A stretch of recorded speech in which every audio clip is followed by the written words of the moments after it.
एक बार की बात है, एक बहुत रईस व्यापारी था। अगर वो चाहता तो आसानी से एक पूरी सड़क और एक छोटी गली चांदी के सिक्कों से मढ़वा सकता था, पर वो ऐसा बेवकूफ नहीं था। वो अपने पैसे का अच्छा इस्तेमाल करता था। वो एक तांबे का सिक्का भी तब तक नहीं देता था जब तक कि बदले में चांदी का सिक्का न मिल जाए। वो एक होशियार व्यापारी था, पर वो भी हमेशा जिंदा नहीं रह सकता था। उसके मरने के बाद उसके बेटे को उसका सारा पैसा मिला। वो जमा करने से ज्यादा खर्च करने में होशियार था। वो हर रात को पार्टियों में जाता था, रुपयों से पतंगे बनाता था। यही नहीं, जब समुद्र के किनारे जाता था तो पत्थर तैराने की जगह सोने के सिक्के तैराता था। जल्दी ही उसके सब रुपए खत्म हो गए। अब उसके पास सिर्फ 4 आने, एक जोड़ी घिसा हुआ जूता और एक पुराना कोट बचा। उसके सब दोस्त उसे छोड़ गए। वे ऐसी अजीब पोशाक वाले आदमी के साथ दिखना भी पसंद नहीं करते थे। उसका एक दोस्त इतना दयालु था कि उसने उसे एक पुराना बक्सा दिया और कहा कि इसमें अपना सामान डालकर निकल जाओ। उसके पास बक्से में डालने के लिए कुछ नहीं बचा था, इसलिए वो खुद ही उसमें बैठ गया। ये एक अजीब बक्सा था। उसका ताला दबाने पर वो उठ सकता था। व्यापारी के बेटे ने वही किया और बक्सा उसे लेकर उड़ने लगा। वो चिमनी में से निकलकर ऊपर बादलों में दूर, बहुत दूर उड़ता गया। बक्सा चरमरा रहा था। उसमें बैठा लड़का डर रहा था कि कहीं उसका ताला ही न निकल जाए, क्योंकि तब वो बहुत ऊंचाई से गिर जाता। पर ऐसा नहीं हुआ। बक्सा उड़ता हुआ सीधा तुर्कों की जमीन पर जाकर उतरा। व्यापारी के बेटे ने बक्सा जंगल में पत्तों के नीचे छिपा दिया और पैदल शहर की तरफ चल दिया। किसी ने उसकी तरफ ध्यान नहीं दिया, क्योंकि टर्की में सभी कोट और स्लीपर पहने घूमते हैं। रास्ते में उसे बच्चे को उठाए हुए एक आया मिली। वो बोला, ओ तुर्की आया, शहर के बाहर दाहिनी तरफ ये कैसा किला है जिसकी खिड़कियां इतनी ऊंची है कि राक्षस के अलावा वहां कोई झांक नहीं सकता। उसने जवाब दिया, वहां राजकुमारी रहती है। इस भविष्यवाणी के बाद कि एक प्रेमी उसे बहुत दुख पहुंचाएगा, उसे वहां रखा गया है, जिससे कि राजा रानी के महल में न होने पर कोई उससे न मिल सके। व्यापारी के बेटे ने उसे धन्यवाद कहा और वापस जंगल की तरफ भागा जहां उसने अपना बक्सा छिपाया था। वो उसमें चढ़ा और उसे महल की छत तक ले गया। फिर एक खिड़की से राजकुमारी के पास पहुंचा। वो एक सोफे पर सो रही थी। वो इतनी सुंदर थी कि व्यापारी का बेटा उसे चूमे बिना नहीं रह सका। वो जाग गई और एक अजनबी को देखकर डर गई, पर लड़के ने उसे बताया कि वो तुर्कों का भगवान है और हवा में उड़कर उससे मिलने आया है। राजकुमारी ये सुनकर खुश हो गई। दोनों सोफे पर पास पास बैठे रहे। लड़का उसे कहानियां सुनाता रहा।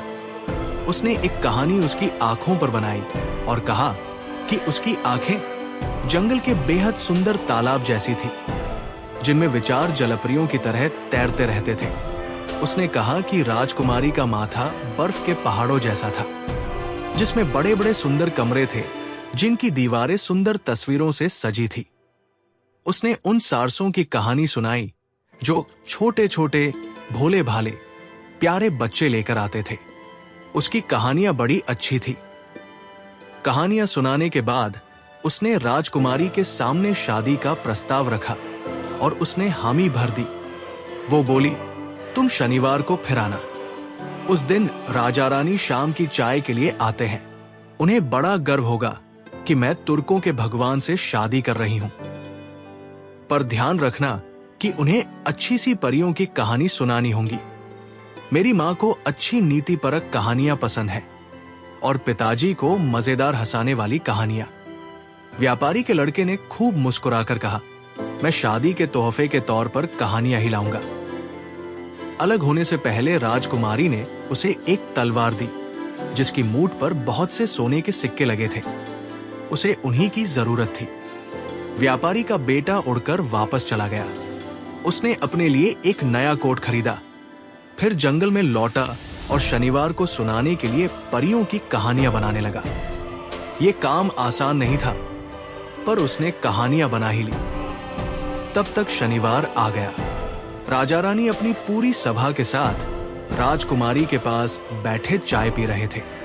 उन्होंने बड़ी अच्छी तरह उसका स्वागत किया। फिर रानी बोली, अब तुम हमें एक परियों की कहानी सुनाओ जिसमें गहराई और कुछ सीख हो। राजा ने जोड़ा, पर साथ ही वो मजेदार भी हो। व्यापारी के बेटे ने कहा, मैं कोशिश करूंगा।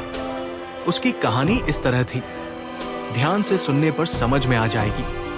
कहानी खत्म होते ही रानी बोली, ये बहुत सुंदर कहानी थी, हम तुम्हें अपनी बेटी देंगे। राजा ने कहा, बिल्कुल, हम सोमवार को शादी करेंगे। और उसने व्यापारी के बेटे की पीठ थपथपाई, क्योंकि अब वो उन्हीं के परिवार का हो गया था। इतवार की शाम को आने वाली शादी की खुशी में पूरा शहर रोशनी से सजाया गया। सब लोगों में बन और बिस्कुट बांटे गए। गली के आवारा लोग उंगलियों के बीच से सीटी बजा रहे थे। बड़ा अच्छा दृश्य था। व्यापारी के बेटे को लगा, मैं भी इस मौके पर कुछ करूं। वो गया और ढेर सारी आतिशबाजी खरीद लाया। उसे लेकर बक्से में बैठा और हवा में उड़ गया। वो खूब ऊंचा उड़ा, वहां से आतिशबाजी चलाई। खूब धमाके हुए, चमक फैल गई। किसी ने पहले ऐसा दृश्य नहीं देखा था। सारे तुर्क जमीन से ऊपर उछल पड़े। उनके स्लीपर खो गए। अब उन्हें विश्वास हो गया कि वाकई तुर्कों का भगवान उनकी राजकुमारी से शादी कर रहा था।